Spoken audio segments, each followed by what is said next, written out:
What is your sex and sexual orientation? I identify as female and I'm cisgendered. How did you hear about this opening? I learned about this job opening online. I saw the ad on Facebook. Why did you choose ag communications as your major? I chose ag communications because I've always had a passion and love for agriculture. I want it to be my future and I want to be successful in promoting ag. I've grown up on a farm, so I know how ag is so important, how it impacts our community and how it's so positive and helps us grow. So I want to be a part of the future in our community and continuing to grow our agriculture. What would you say is your greatest weakness?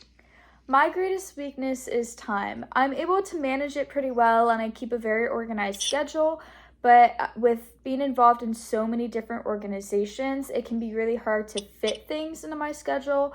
So I just have to make sure that I'm very clear and that people respect my time and that I respect theirs. When you're supervising others, how do you get your point across? I always try to be calm and clear when communicating with others, especially talking in a large group. I explain what the goal is so there isn't any miscommunications or misunderstandings from the very start. I always make sure that I'm available for any questions to help with the process. I want people to know that I'm available to talk to and that they understand that I want to make sure things are done correctly and that I believe in them and that I trust in them. So I always make sure that I'm clear with my goals and that I'm there and open for questions. Which criteria do you use when you're making decisions? When I have to make a decision, I take into account all the pros and cons. For example, if our business was switching marketing reps, I would look at the cost. I'd look at the time frame it would take.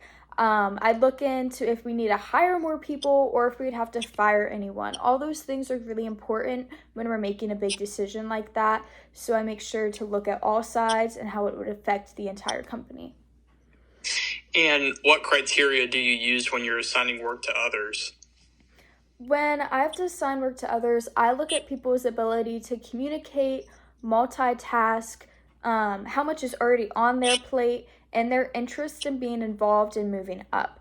If there's someone in the company that is always putting in as much work as possible and they want to take on more and they want to have a chance to prove themselves more, then I would definitely let them take on some more tasks so that they could prove themselves.